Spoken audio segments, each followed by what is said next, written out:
The letter arrived at precisely 3:17 p.m., its seal unbroken, the ink still fresh, as if the sender had penned it in a hurry, knowing time was slipping through their fingers.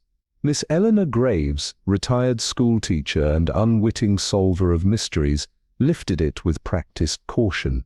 Outside, the village of Ashbourne moved as it always had. Tea kettles whistled, church bells tolled, and neighbors whispered over garden hedges. But Eleanor knew, with a certainty that sent a cold shiver down her spine, that this was no ordinary letter. This was an invitation, not to tea but to danger, and once opened, there would be no turning back. The golden afternoon light streamed through the delicate lace curtains of Eleanor Graves' study, casting intricate patterns over the polished mahogany desk, where a silver letter opener gleamed beside a neatly stacked pile of correspondence. The scent of lavender and old parchment lingered in the air, mingling with the faint trace of bergamot from the untouched cup of Earl Grey at her elbow. The grandfather clock in the corner ticked with steady insistence, marking the passage of time with a patience that Eleanor herself did not possess. To an outsider, the room was the very picture of tranquil English charm: china tea sets, embroidery hoops and books carefully arranged on walnut shelves, but beneath the surface, unease coiled like a serpent in the shadows. Eleanor's fingers, steady despite the slight tension in her shoulders, paused over a plain, unmarked envelope that had arrived with the day's post. No return address, no official seal. It was nondescript, yet something about it made the air feel heavier, the silence deeper. With a practiced flick of her wrist, she slit it open, drawing out a single slip of paper. 5 words, written in an unhurried, deliberate hand. It was never about Langley Manor. A cold sensation settled at the base of her spine. Her eyes flickered back to the envelope. Inside, nestled against the seam, was a brittle yellowed newspaper clipping. Eleanor unfolded it with care, the edges threatening to crumble under her touch. The ink was faded but legible, the name leaping from the page like a ghost from the past. Jonathan Hale, former diplomat, found dead in Vienna. Authorities suspect natural causes, but questions remain. She read it twice, her heartbeat steady, but her mind racing. Jonathan Hale, the man who perhaps could have validated what she had always suspected, the one who had stood on the periphery of a conspiracy too dark to remain hidden forever. Now, like so many others, he was gone.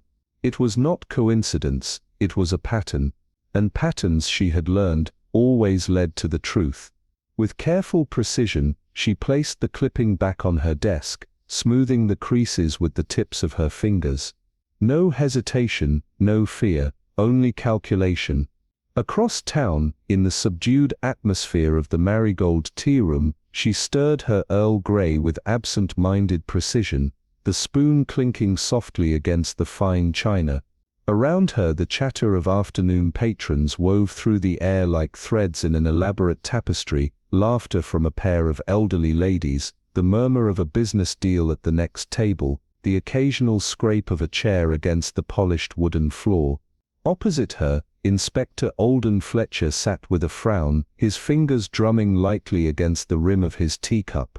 "You can't seriously be considering stepping back into this, Eleanor," he murmured, voice low, careful. "Last time you barely made it out unscathed." She lifted her gaze to meet his, the corners of her mouth tilting into a faint, unreadable smile. "And yet here I am," Fletcher exhaled sharply, shaking his head. "Whoever sent that letter, they want you involved, they could be setting you up."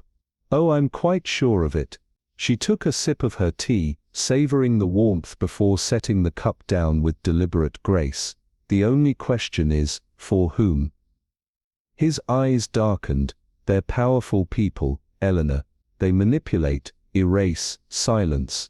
"Then I suppose it's fortunate that I've learned their methods," she murmured. Fletcher hesitated, his jaw tightening. "This isn't a puzzle in one of your books. This is real. You know what they're capable of." "I do. Then why?" She leaned back slightly, considering her answer, not out of recklessness, nor pride. No, it was something deeper, something that had taken root long ago, buried beneath the polite pleasantries of tea parties and social calls. "Because they expect me to be afraid," she said finally, her voice quiet but unwavering. "And I find that rather insulting." Later, in the quiet of her dimly lit study, she stood at the edge of her desk, staring down at the latest envelope, this one delivered by hand, left on her doorstep in the dead of night. Inside was something stark in its simplicity, yet deafening in implication, a single train ticket to Vienna. No note, no instructions, just an undeniable summons, a challenge issued in silence. They thought she would hesitate, that she would shrink back into obscurity, content to let the past remain buried, but they had miscalculated. With measured deliberation, Eleanor reached for her travel case, selecting only what was necessary: a well-tailored coat, sturdy shoes, a notebook filled with names and dates scrawled in a cipher only she could decipher. As she packed, she felt the weight of past mistakes settle over her, not as a burden, but as a lesson. She had been wrong once before, let her guard slip when she should have known better. Not this time. This time, she would not simply uncover the truth, she would upend their game entirely. As the steam hissed from the waiting locomotive, Eleanor stepped onto the polished steel of the Orient Express, her gloved fingers tightening around the handle of her case. The platform buzzed with movement, passengers exchanging farewells, porters loading luggage, but she heard none of it. Her mind was already ahead, unraveling the next move, calculating the next step. She was no longer the hunted, she was the hunter. Eleanor Graves moved through the din of last-minute farewells and the efficient chaos of porters loading luggage with her usual unhurried grace. At her age, no one spared her a second glance, and she had long since learned that anonymity was often the most effective shield.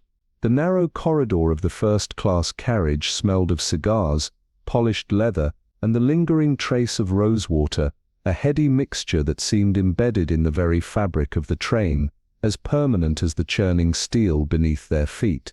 This was no ordinary journey.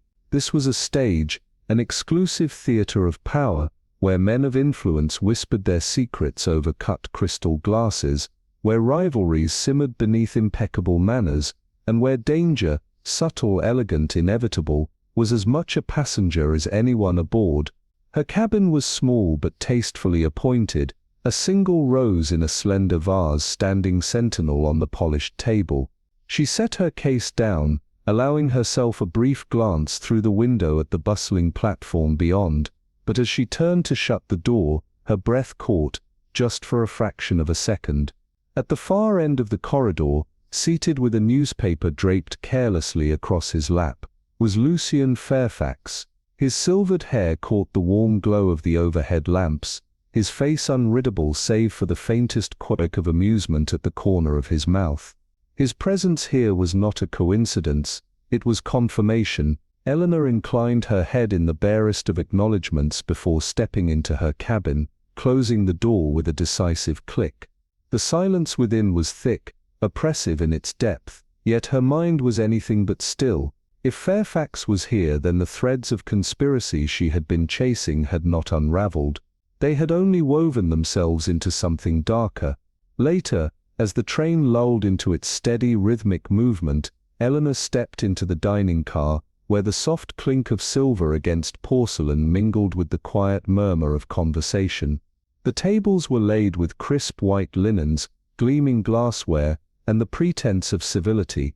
And there, in the dim glow of a corner lamp, sat Fairfax, a coffee cup untouched before him. Without hesitation, she crossed the room. "Mr. Fairfax," she said lightly, the edges of a smile playing at her lips. What an unexpected surprise! He looked up, his expression the perfect balance of charm and calculation. "Miss Graves," he murmured, gesturing to the chair opposite. Unexpected indeed. She slid into the seat, not waiting for an invitation. "You do have a talent for appearing in the most interesting places." He exhaled a soft chuckle. "As do you." For a moment they regarded each other, the weight of past encounters pressing against the thin veneer of pleasantries. Eleanor poured herself a cup of tea, watching him over the rim. "The last time we met, you were boarding a very different train." His smile barely shifted. "Ah yes, an unfortunate business, but one best left behind." "Is it?" His gaze sharpened just a fraction. "You've always had a talent for asking dangerous questions, and you," she countered smoothly, "have always had a talent for answering them without saying anything at all." He leaned forward slightly, lowering his voice to a near whisper. "Some shadows, Miss Graves, are best left undisturbed. Not everyone who steps into them finds their way out." She met his eyes evenly. "You seem to have managed it." A flicker of something, was it fear, regret, crossed his face before his expression smoothed over, the practiced mask of a man who had spent too many years concealing the truth. "Tell me," he said, his tone suddenly lighter, "what brings you aboard the Orient Express?" Eleanor stirred her tea, watching as the steam curled toward the dim chandelier light. "Curiosity," she murmured. "And you?" "Business," he replied, but his fingers tightened just slightly around his cup. She tilted her head in acknowledgement. "Then it seems we both have our reasons." They sat in a careful silence, the game between them now fully in motion, and outside, beyond the velvet-draped windows, the darkness of the night closed in around the train, carrying them deeper into the unknown. Eleanor Graves stood at the train platform, her presence blending seamlessly into the bustle of porters shouting, passengers exchanging hasty farewells, and the rhythmic clatter of luggage being loaded. She moved with an air of practiced indifference, her gaze cool and unreadable. Age had rendered her invisible, and she found comfort in that. Stepping into the narrow corridor of the first-class carriage, she was immediately greeted by a familiar mixture of cigars, leather, and the faintest trace of rosewater, a scent that seemed to belong to the train itself, as much as the whistle that signaled its departure. This was more than a journey, it was the backdrop to a game where powerful people played, and danger was always watching from the shadows. Her compartment was small but refined, a plush velvet armchair, a single red rose in a delicate glass vase, and heavy damask curtains designed to shut out prying eyes. She set her bag down, allowing herself a moment to survey the platform through the window, and then, as she reached to close her door, she saw him, Lucien Devereux, seated at the far end of the corridor, one leg lazily draped over the other, a newspaper resting on his lap, his silver-threaded blonde hair catching the dim light. His gaze met hers for a brief second, and in that moment, there was a silent signal, an unspoken recognition. Eleanor's pulse quickened, just slightly, but her face remained impassive. Lucien being here could mean only one thing: the matter she thought had been buried was not only alive, but had grown more dangerous than before. As the night deepened, the train settled into its steady rhythm. Eleanor decided to head to the dining car, where white linen, polished silver, and crystal glasses reflected the dim golden glow of the lamps. But this was not just a place for meals, it was a stage, where every passenger played a role, where secrets were exchanged under the guise of pleasantries. Lucien sat alone at a corner table, a cup of coffee untouched before him. Eleanor approached without hesitation, and slid into the seat across from him. "Mr. Devereux," she said smoothly, allowing a small unreadable smile, "what an interesting coincidence." Lucien lifted his cup, but did not drink, instead inhaling the steam before setting it back down with deliberate slowness. "Miss Graves," he murmured, "coincidences are rarely what they seem." "Perhaps," Eleanor mused, voice soft, "but you do realize, don't you? Some shadows never lift." Lucien held her gaze for a long moment. His lips curved, not quite a smile, but something that lingered just before amusement, but never fully reached it. "Some people learn to live in those shadows," he replied, his tone mild but precise, "and some get lost in them." She could sense the faint tension in his hand as it rested against the table. A man not entirely at ease, a man running from something, but from whom, and why? The storm arrived past midnight. The wind howled against the train, the carriages shuddering ever so slightly. Then came the metallic groan, a sudden halt. Eleanor woke instantly. The silence that followed was almost unnatural, heavy, expectant. She pushed open her cabin door slightly, peering out into the dimly lit corridor. A few passengers had emerged from their compartments, whispering among themselves with quiet urgency. A young woman, the same one from earlier, her pearl-handled mirror clutched too tightly in her hands, looked paler now, nervous. Lucian stood by his door, as composed as ever, yet there was a sharpness to his stillness, as though he were listening more carefully than the rest. "What happened?" Eleanor asked the conductor. "Snow on the tracks, madam," he replied with a slight hesitation. Nothing to worry about, but Eleanor felt a chill that had nothing to do with the weather. A tension in the air, a shift that her instincts refused to ignore, and when the first rays of morning light pierced through the frost-covered train windows, the conductor came knocking again. This time, his voice carried not just hesitation, but a weight of something far graver. "Madam, I'm afraid we've had a most unfortunate incident." Eleanor followed him down the corridor, her slippers whispering against the carpet. A small group of passengers had already gathered outside a sealed compartment. The conductor unlocked the door with careful precision, and Eleanor stepped inside. There, slumped in the corner, was the lifeless body of the man who had spoken to her only the night before. His hat askew, his once sharp eyes now vacant, his body as still as the train itself. But it was what he held that struck Eleanor most. A playing card, delicately placed between his fingers, the Queen of Hearts, but its edges were charred, one corner blackened as if it had been deliberately burned. Lucian exhaled slowly, as though feeling the cold of the room for the first time. "This was no accident," Eleanor said, her voice quiet but unyielding. "Or perhaps," Lucian murmured, "the real game has only just begun."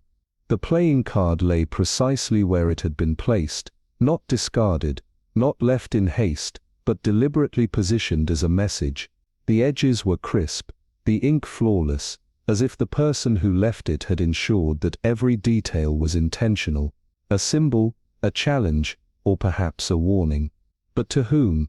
Eleanor Graves stared at it, her sharp eyes narrowing as the conductor shifted uneasily beside her. "Locked from the inside, madam," he murmured, his voice barely above a whisper. "No one could have entered or left. A locked room murder. Always the most fascinating kind." She turned her gaze to the passengers gathered just beyond the threshold. Their faces bore varying degrees of shock, curiosity, and concealed fear. Among them, Lucian Devereux stood at the back, arms crossed, his expression as unreadable as ever. There was no surprise in his eyes, only calculation. He was studying this scene, measuring it. The train jolted forward, the storm having relented just enough to allow its passage. Yet, as the wheels found their rhythm once more, a new tension settled over the carriage, thick and unspoken. The game had shifted.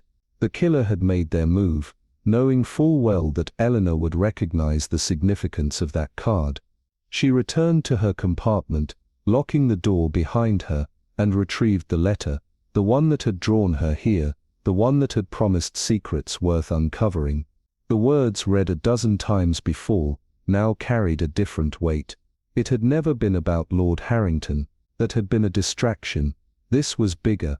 When the conductor knocked hesitantly at her door, requesting her presence once more, she followed him back into the dead man's cabin. He hesitated at the doorway, as if expecting the corpse to have shifted in the darkness. "I'm not certain this is proper," he said, uneasily adjusting his grip on the lantern. Eleanor only smiled, a knowing, practiced smile. "I assure you, dear, I have no intention of disturbing the dead." She stepped lightly into the cabin, her movements precise and deliberate. The space seemed smaller now, suffocating, its polished wood panels reflecting the dim light of the flickering lamps. The diplomat's body remained where it had been found, head tilted at an unnatural angle, mouth slightly open, not in terror, but in the final flicker of realization. She noted everything. The way his coat bunched unnaturally at the shoulder, the faint smudge of dust near the collar, and, most tellingly, the subtle imprint on the carpet, the shadow of a shoe print, barely visible but unmistakably out of place.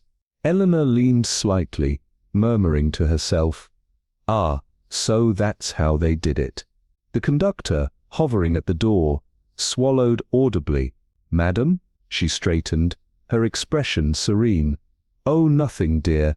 Simply an old woman talking to herself." But inside, the pieces were falling into place. The body had been moved, positioned to appear as though death had found him there, when in truth it had claimed him elsewhere. Why reposition him, and what had been removed before the scene was staged?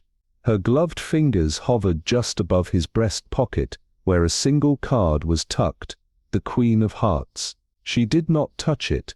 A card was never just a card. Instead, she turned to the conductor. "Would you be so kind as to remove it for me?" The man hesitated. I don't know if I should." Eleanor gave a gentle but pointed smile. "Oh, I quite understand. No need really. I will simply have to do a bit more reading." And as the train pushed forward through the night, Eleanor Graves knew one thing with certainty: the game was only just beginning. The vial of liquid glowed faintly in Eleanor Graves' hand as she uncapped it, and let a single drop bead onto the edge of the playing card. The ink bloomed into view like a secret, whispered into the dark, invisible at first, but now revealing its hidden message. A mark, a symbol of intent, a pair of interlocking triangles, so carefully placed that it might have gone unnoticed forever. "Curious," Eleanor murmured, tilting the card toward the lantern's glow. The conductor, peering over her shoulder, let out a sharp breath. "What does it mean, madam?" Eleanor's lips curved into a knowing smile. "It means, my dear, that someone wanted to leave a message without making it obvious. And it also means," she glanced at the still form of the diplomat, his features frozen in death, his secret now laid bare, "that he knew more than he was meant to." A flicker of movement at the doorway drew her attention.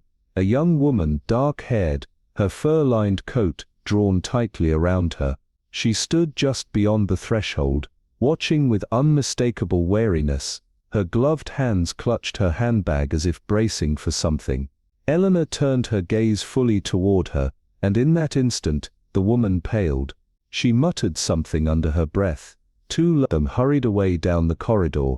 Eleanor did not follow. She simply watched, her sharp gaze narrowing. The game had begun in earnest. As she made her way back through the train's polished corridors, the rhythmic clatter of wheels against the tracks filled the silence with an unsettling calm. The carriage had fallen quiet now, passengers retreating to their compartments, whispering behind closed doors. The faint scent of wood polish and stale cigars clung to the air, remnants of a dinner laced with tension. And yet, something was wrong. The moment she reached her own compartment, she knew it. The door, ajar just slightly, but enough to be certain. Eleanor was not a careless woman. She hesitated only a fraction of a second before pushing the door open, her every sense alert. The dim light inside cast long, uneasy shadows over the familiar space. Everything appeared untouched. At first glance, her traveling case still sat where she had left it. Her neatly folded shawl remained on the bed. But the air had changed. There was a shift, something invisible, something disturbed. She stepped inside, closing the door softly behind her. Methodically, she checked her belongings, her notebook, still in place, her letters, undisturbed, her knitting needles, her reading glasses, everything exactly as she had left it. And yet, someone had been here. Then she saw it, a single loose thread, trailing over the armrest, her knitting disturbed. Not torn, not taken, but handled carelessly too quickly, as if set down in haste. And there on the small wooden table near the window, a faint scuff mark where nothing should have been touched. Eleanor stood very still, her mind working through the implications with mechanical precision. They had searched, not for valuables, not for money.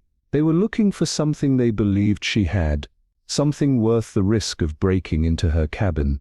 She reached for her notebook, carefully unfolding the small note tucked inside, the letter that had drawn her here in the first place. It was still there. Had they read it? Had they dismissed it as unimportant? Or worse, had they already found what they were looking for? Her expression did not change, but inside she was already moving 3 steps ahead. They wouldn't stop here. She would have to be very careful now. That night, as the train carved its way through the dark countryside, the atmosphere inside felt heavier. Most of the carriage lights had been dimmed, plunging the corridors into long shadows. A hush had settled over the train, the kind that does not bring peace but anticipation. Eleanor lay in her bunk, her eyes closed, but she was not sleeping. She was listening, because tonight she had every reason to believe she was not alone.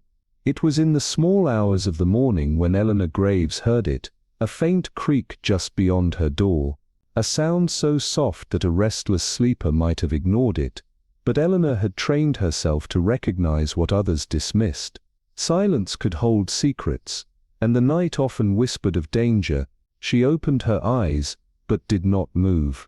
A breath held still, a single second stretched into eternity. Then the latch shifted. Not forced, not hurried, but deliberate. Someone was testing it. Before she could rise, the door inched open just a fraction, and in the dim glow of the corridor light, she caught the faint outline of a figure, broad-shouldered. Moving with careful restraint, he hesitated, as if sensing her watchful presence. A pause so long that Eleanor felt the air tighten around her. Then, just as quietly as he had come, the figure retreated, the door closing with an almost imperceptible click. She waited, counted the beats of her own pulse against the hush of the train. Then, wrapping her shawl around her shoulders, she rose without a sound and stepped into the corridor, empty. The faint flicker of the gas lamps overhead threw long, trembling shadows against the walls, distorting the polished wood into something more sinister. She moved quietly, glancing back only once as she reached the end of the carriage. Then, footsteps. Not ahead, behind. She barely had time to react before a sudden force slammed into her back. A shove, hard, precise, calculated. She stumbled forward, the carriage door flung open before her, revealing the narrow, treacherous platform between the cars. The train lurched, the wind screaming past her, cold and unrelenting. Eleanor's hand shot out, fingers grasping blindly until they found purchase on the iron railing. Her assailant did not stop. A second shove came, stronger, merciless. Her footing slipped, her body tilting into the abyss. The countryside blurred beneath her in a streak of black and silver, the tracks below stretching into an endless, unforgiving chasm. For a terrifying moment, her grip faltered, but Eleanor Graves was not a woman who surrendered easily. With a sharp, controlled breath, she twisted, one hand clutching the rail, the other grasping for anything solid. And then, just as she felt herself falling, she caught hold of the doorframe. The force of her own momentum nearly pulled her free, but she steadied herself, boots finding the narrow ledge beneath. She looked up, but the attacker was already gone. A shadow swallowed by deeper shadows. The train thundered on, indifferent to the violence that had just taken place upon its rails. Eleanor stood there for a moment, the wind biting at her cheeks, her breath steady but her mind racing. Then, with deliberate calm, she adjusted her shawl and walked back inside. When she reached her compartment, she locked the door firmly, bolting it twice. Then, sinking into her chair, she allowed herself a single moment of stillness. Her face remained composed, but her thoughts burned with new intensity. Someone was afraid of what she might uncover, and now, they knew she was not one to be easily frightened. Venice had always been a city of whispers, a place where the water glistened like glass beneath a deceptive sky, and where secrets curled behind lace curtains and gilded masks. By day, the canals reflected sunlight, but by night, By night, they swallowed confessions. Eleanor sat on the terrace of her modest pension, a small porcelain cup of espresso in her hands, untouched.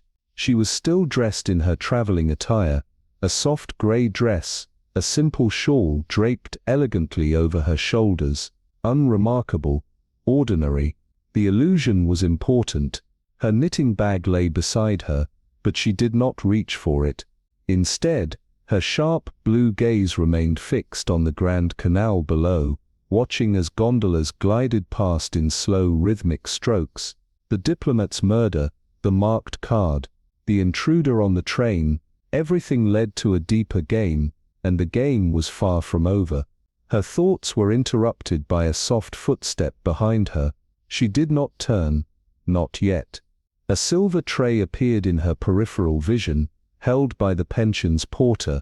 Upon it, an envelope sealed in black wax, the impression delicate but unmistakable. "Signora Graves," the porter said with a polite nod, his voice smooth but unreadable, "this was delivered for you." She murmured her thanks, her fingers brushing the edges of the envelope as she picked it up. She turned it over, her eyes narrowing ever so slightly. The wax bore a crest she recognized. The handwriting on the folded card inside was precise, deliberate, impersonal. "Signora, your presence is required." She smiled faintly, and in that moment she knew this was only the beginning. The message was brief, but its implications were far-reaching. "Your presence is requested this evening at Palazzo Vespero. A mask will be provided. The gondola will arrive at dusk." Eleanor Graves unfolded the accompanying parcel with measured care. Inside lay a mask, black and gold, exquisitely crafted, the filigree so fine it felt like lace beneath her fingertips. And there, at the corner, almost imperceptible, unless one knew where to look, was the symbol, two interlocking triangles. She turned it over, her expression unreadable, though her mind moved swiftly. This was no ordinary invitation. Palazzo Vespero was more than just a name whispered behind gilded doors. It was a fortress of clandestine dealings, a place where power was exchanged in hushed conversations rather than open declarations. To be invited was an acknowledgement, not merely of her presence in Venice, but of her significance. Someone knew exactly who she was. More than that, they knew why she had come. The porter lingered at the doorway, his gaze politely averted, though she sensed his curiosity. "Will there be anything else, Signora?" She smiled faintly, tucking the mask away. "No, thank you." As he withdrew, Eleanor turned toward the canal, watching the slow rhythm of the water as gondolas drifted by like silent phantoms. The invitation was not a courtesy. It was a challenge, and challenges were always met with caution. By the time dusk fell, she was ready. The gondola arrived precisely as the letter had promised, its pilot silent, his face hidden beneath a hood. Eleanor stepped inside without a word, the only sound the soft lapping of the waves as they moved through the labyrinthine canals. Venice at night was a different city. By day it dazzled with its golden light and Renaissance splendor. By night it whispered. The water reflected secrets instead of stars, and the air carried echoes of conversations never meant to be overheard. The Palazzo Vespero loomed ahead, its grand facade casting deep shadows across the water. Lanterns glowed like watchful eyes. As Eleanor stepped onto the marble landing, a footman in a silver-threaded coat extended his gloved hand to her. "Welcome, Signora," he murmured. Inside the ballroom was a vision of controlled elegance. Tall, arched windows framed by heavy velvet drapes, chandeliers that bathed the space in golden light, a floor polished to a mirror sheen, reflecting the masked figures who moved in slow, deliberate circles, each conversation a carefully choreographed dance. She recognized the players immediately: diplomats, aristocrats fallen from grace, spy masters draped in civility. Their laughter was warm, yet it carried the weight of unspoken deals. Masks of every shape and color concealed their features, but Eleanor had never been one to trust disguises. She moved through the crowd, each step deliberate, her own mask concealing the sharp intellect in her eyes. Every glance held meaning, every exchange was a thread in a larger tapestry. Near the marble colonnade, she caught sight of Lucien Duval. His silver-streaked hair was unmistakable, even beneath his midnight black mask. He stood beside a woman in emerald silk, her veil concealing all but the faintest curve of her lips. The tension between them was tangible, even in the way their shadows twisted against the marble walls. Eleanor moved closer, not directly, just near enough to listen. Duval's voice was low, measured. Too much exposure. The woman did not flinch. "Only if you lose control," she countered, her gloved fingers fluttering in a gesture too slight for most to notice. "The network is nearly in place. You know what's at stake." Duval's jaw tightened. "And if she finds out?" Eleanor did not react, though she knew. They were not speaking of the woman in green. They were speaking of her. She tilted her head slightly, feigning interest in the painting beside them. A Renaissance portrait, Venetian nobility, frozen in time, their gazes unreadable, even after centuries. The woman's voice dropped lower. "Then it will be handled." The words were soft, but they cut through the air like the edge of a blade. For the first time Duval hesitated. That hesitation told Eleanor everything she needed to know. She took a step back, slipping into the current of the ballroom before either of them could notice her presence. The music swelled, the masks danced, and the night unfolded like a carefully drawn dagger. The game was moving faster than she had anticipated, and the stakes had just risen. The flickering candlelight cast restless shadows against the mirrored walls of Palazzo di Notte, the grand ballroom shimmering with an air of deception masked as elegance. Eleanor Carrington moved through the perfumed haze of whispered negotiations, her black and gold mask concealing more than just her identity. She had become part of something far more insidious than a simple murder investigation. The truth had unraveled in increments, like the slow grinding of ancient gears, revealing a covert network, whose influence stretched across borders. This was not merely about Benedict's mysterious disappearance. This was about control, a silent war fought not with weapons, but with wealth, blackmail, and well-placed whispers in the corridors of power. She reached for a champagne flute, her gloved fingers steady despite the revelation coiling through her mind. Across the room Lucien Dawn, ever the picture of measured indifference, leaned against an ivory pillar, his silver-threaded mask catching the candlelight. He wasn't watching her, not directly, but she felt his presence like a shadow at her back. He knew. He had known for some time. The real question was how much. Before she could decide on her next move, a voice murmured behind her, low, deliberate. "You should have stayed in London, Miss Carrington." The warmth of the ballroom turned ice-cold. She turned sharply, but the figure in black had already vanished, disappearing into the throng of masked guests. A warning, or a promise. Either way, she had no intention of leaving now. This wasn't a game of survival, it was a game of dominance, and she had no intention of playing the part of the prey. Later that evening, a gondola slipped through the mist-veiled canals, carrying Eleanor toward her next move. The Grand Teatro loomed ahead, a masterpiece of Venetian grandeur, its golden facade rising from the water like a temple of forgotten gods. Inside, the chandeliers blazed, casting their light upon the evening's audience, but tonight's performance was not in the hands of the orchestra. It was in the hands of those who had woven this web of deception, and she intended to be the one who cut the strings. She had set her pieces in motion earlier that afternoon, a collection of well-placed letters, each containing just enough truth to ignite fear in the minds of those who thought themselves untouchable. False leads, deliberate misdirections, all pointing to an unseen force ready to expose them.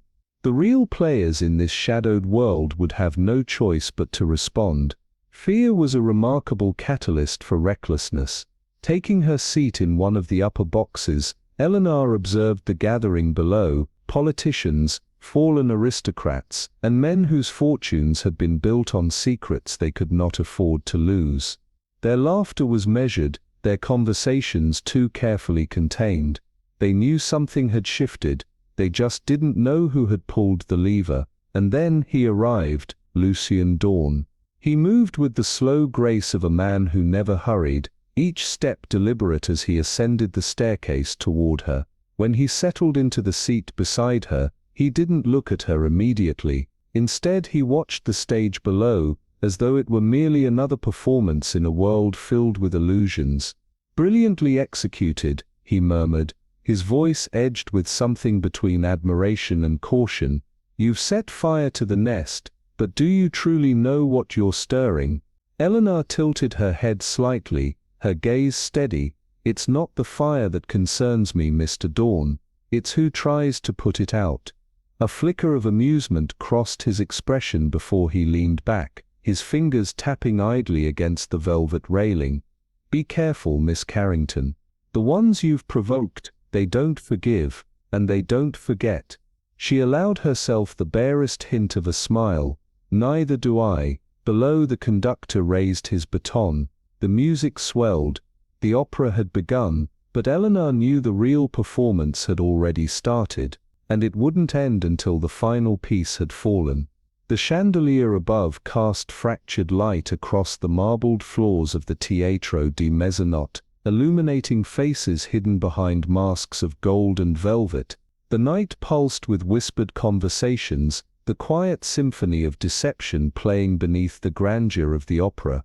Eleanor Blackwell stood poised at the edge of the grand balcony, her gloved fingers resting lightly on the gilded railing, watching. She was no mere spectator to the evening's theatrics. She was the unseen hand turning the gears of a conspiracy far older than any single crime. Tonight, beneath the opulent facade, the real performance was about to unfold. Below, Victor Hailwood, a name spoken in hushed tones across European political circles, reclined in his private box. To the untrained eye, he was nothing more than a man of leisure, his wealth inherited, his reputation polished by years of calculated charm. But Eleanor knew better. She had spent months untangling the web he had spun, one that reached beyond the halls of power, and into the very fabric of history itself. His was a hand that rewrote truth, erased men who spoke too much, and orchestrated power plays that never made the headlines. And tonight, she had forced him into a corner, a subtle shift in the air, a presence at her back. "You should have stayed in England, Miss Blackwell." The voice was a whisper, the breath against her ear colder than the Venetian air. She did not flinch. Instead, she turned her head slightly, just enough to glimpse the shadowed figure that had appeared beside her, a man dressed in midnight, his face hidden beneath the sharp lines of an obsidian mask. But before she could respond, he was gone, disappearing into the sea of masked figures below. A warning, or a declaration of war. The music swelled, the orchestra reaching the first great crescendo of the night. Eleanor exhaled slowly, letting the tension in the room wrap around her like silk.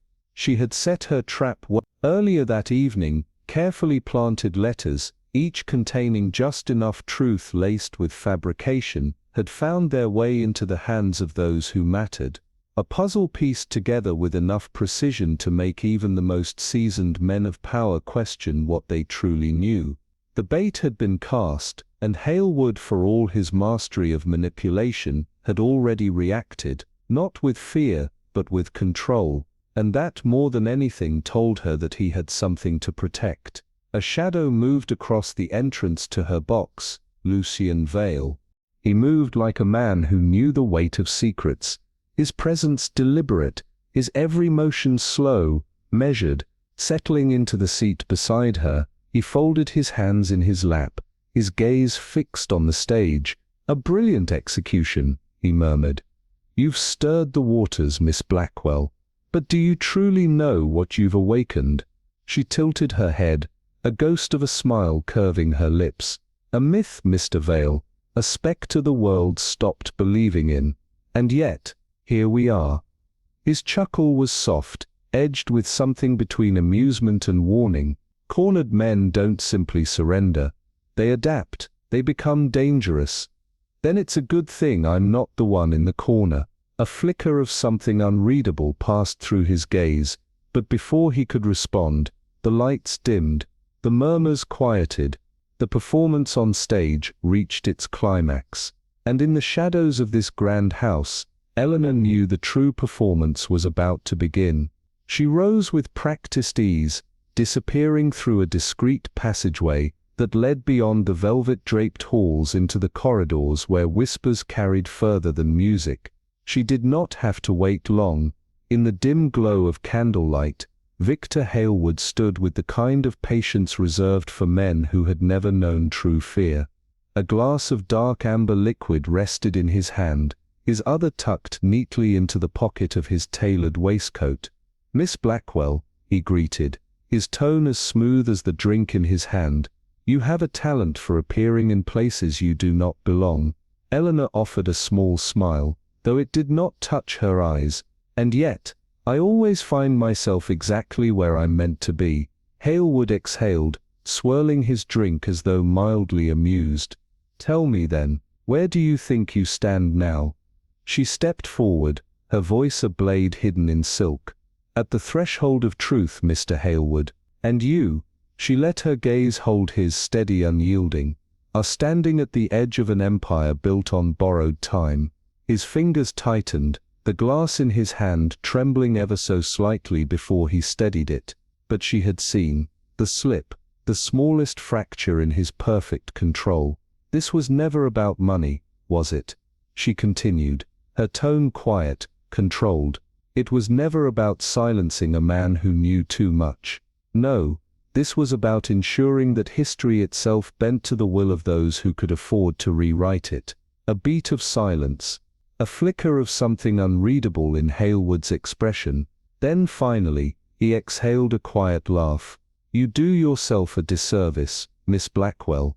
He tilted his head slightly, his voice almost admiring. "There is nothing simple about you." But his eyes had gone cold. Eleanor had seen that look before, not of a man cornered, but of a man who believed, despite it all, that he still held the final move. Behind her, Lucian Vale appeared in the doorway, his arms crossed, watching, a silent witness to a game played between predators. But Eleanor knew something Hailwood did not. This was not his game, and it never had been. A grand gathering, the chandeliers gleaming in golden light, a spectacle of luxury and power. The people in attendance were restless, but not for music or poetry. Their unease stemmed from the presence of a woman who stood silently among them, appearing indifferent yet knowing everything.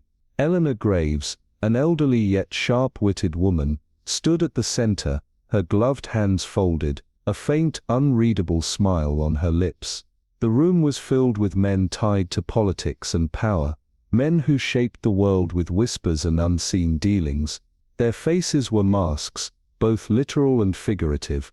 And among them stood Edward Hollingsworth, a man often dismissed as nothing more than a collector of forgotten relics, a teller of inconsequential stories. But Eleanor Graves knew better.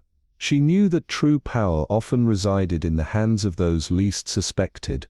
A long game, Eleanor mused, her tone calm, almost amused, the voice of someone who had already won. A game where every piece had a purpose. But in your mind, every piece was disposable. Edward's lips curled into a slow, deliberate smile, the kind a seasoned strategist wears when contemplating his opponent's next move. "And if that were true," he said smoothly, his voice carrying the slightest trace of mockery, "do you think merely speaking it aloud would make it so?" But Eleanor had already played her final move, and she knew Edward Hollingsworth needed no further proof, because the greatest evidence was standing right in front of him. "Power has only one weakness," Eleanor continued, her voice unwavering. "Those who seek it never believe that one day, their own pawns might turn against them." A few in the room shifted uneasily, But Edward simply exhaled, swirling his brandy in slow, deliberate circles. "If that were the case," he murmured, "do you believe this would all end here?" Eleanor's smile deepened. "No, Hollingsworth," she said, her voice carrying the weight of certainty. "This is only the beginning." Beneath the golden glow of the grand ballroom, a hush had fallen over the crowd, a collective breath held in anticipation. The air, thick with the scent of cigars and expensive perfume, crackled with an unspoken tension as Eleanor Graves remained motionless at the center of the room, her lace-gloved hands resting lightly against her waist. The men surrounding her, powerful, untouchable, watched her with wary curiosity, their polite smiles betraying the undercurrent of fear that only those accustomed to control could ever feel. And there, just beyond the circle of aristocrats and political titans, stood Alexander Whitmore, a man whose presence had always been a carefully constructed mirage, a retired diplomat, a harmless collector of antiquities. But Eleanor knew better. Power rarely announced itself with grand declarations. It lurked in the shadows, orchestrating from behind silk curtains. "You never had to pull the trigger yourself, did you?" Eleanor's voice was soft, almost amused, her gaze locked onto Whitmore's. "You only had to let the right people know when someone had become inconvenient." A ripple of unease passed through the gathering, the unshakable certainty in her tone sending a chill down even the most composed of spines. Whitmore did not flinch, but his expression hardened, the once charming glint in his eyes replaced with something colder. "You do enjoy spinning tales, Miss Graves," he mused, swirling the brandy in his glass with deliberate nonchalance. "And yet a story without proof is just that. A story." Eleanor's smile did not falter. "That's the problem with power, Mr. Whitmore. It breeds arrogance. You believe no one will ever question you, that no one will ever see beyond the illusion." She tilted her head slightly, her gaze flickering toward the heavy oak doors at the far end of the ballroom. "Shall we let them in?" At her words, the massive doors creaked open, and from the dimly lit corridor, a woman stepped forward. Gasps rippled through the assembly as the veiled figure came into the light and pulled back her disguise. Lady Margaret Thornton, the woman who had vanished from high society after the tragic death of her husband, the same man who had died under mysterious circumstances after threatening to expose a network of corruption. Her voice, though steady, carried the tremor of withheld fear. "You told me we would always be protected," she whispered, her eyes never leaving Whitmore's, "that no one would ever know." A silence heavier than stone settled over the room. Whitmore's fingers tightened around the stem of his glass, his jaw clenched just enough for Eleanor to notice. The game had shifted, and for the first time he was not the one holding the cards. Eleanor took a slow step forward. "And there it is," she said, her voice barely above a whisper. "Not in your words, but in hers. A confession just as you planned, except this time it's not in your favor." The air felt charged, as though the very walls of the ballroom had conspired to bear witness to the moment. From the shadows near the fireplace, Lucian Carlyle exhaled a soft chuckle, his amusement laced with admiration. "Well, I must say," he murmured, "I did not expect the evening to turn out quite so entertaining." Eleanor cast a final look at Whitmore, whose face had become a mask of cold, unyielding stone. He knew the illusion had shattered, that for the first time in decades, he had been truly seen. Outside, the bells of Westminster struck midnight, the hour when all masks at last must come off. The train pulled into Victoria Station beneath a grey London sky, its wheels hissing against the rails like a weary traveller finally returning home. The platform bustled with its usual morning rush, porters rushing with luggage, families reuniting, newspapers rustling with fresh ink. To the unknowing eye, it was just another day in the city, but for Eleanor Graves stepping down from the carriage, everything had changed.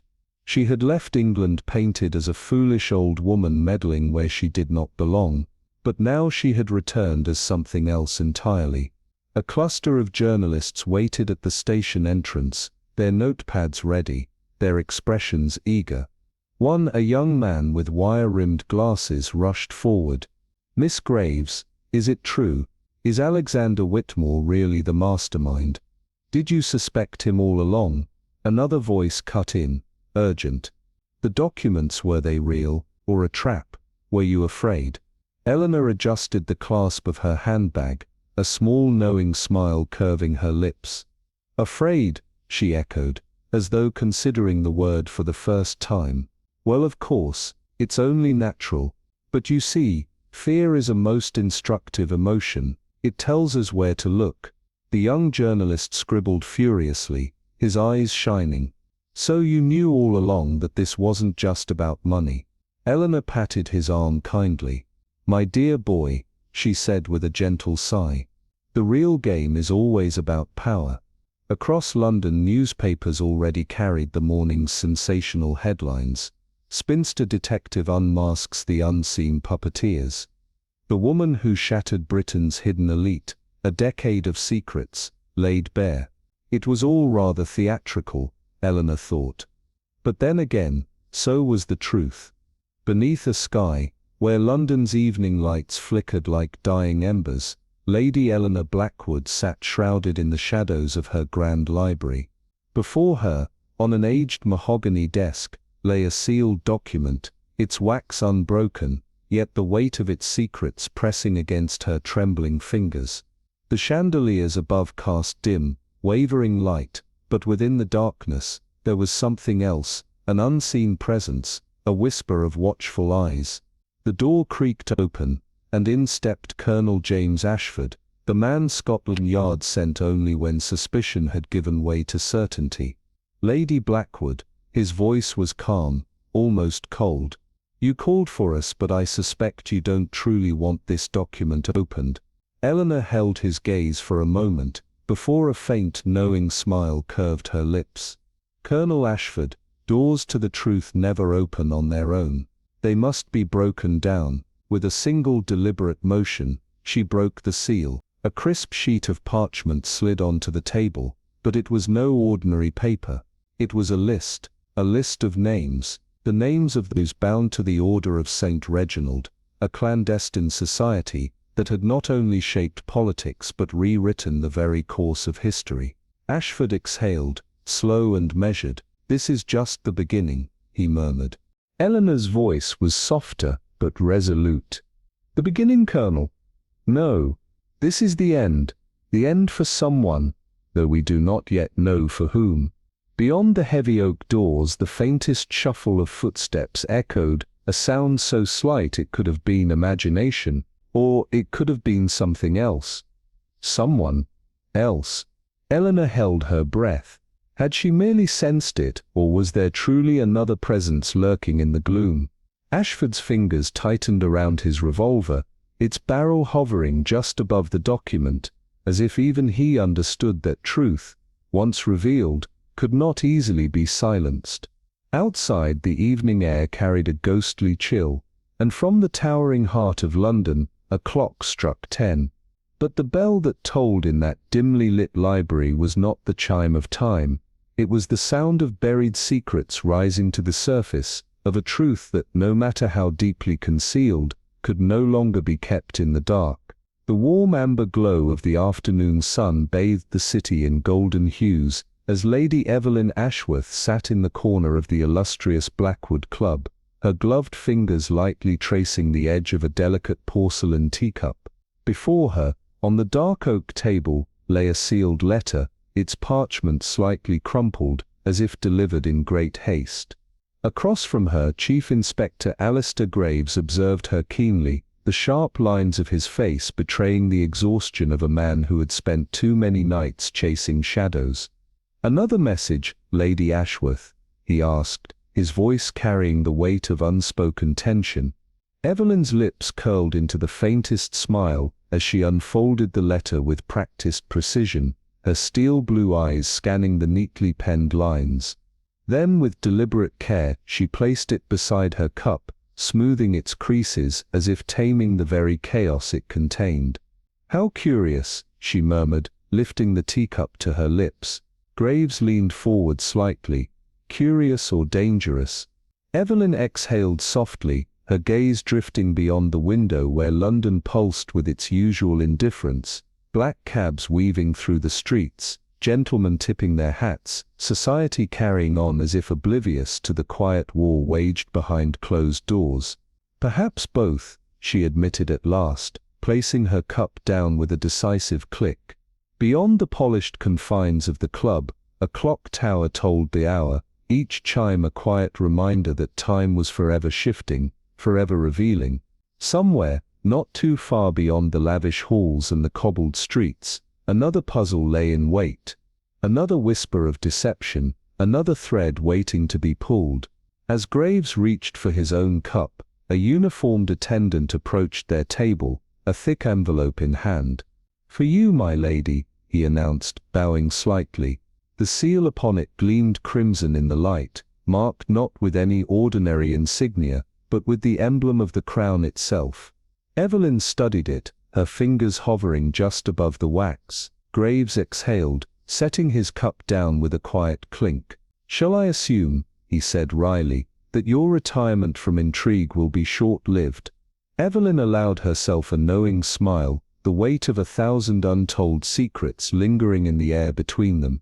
"Inspector," she said smoothly, slipping a silver letter opener beneath the seal, "it was never meant to last."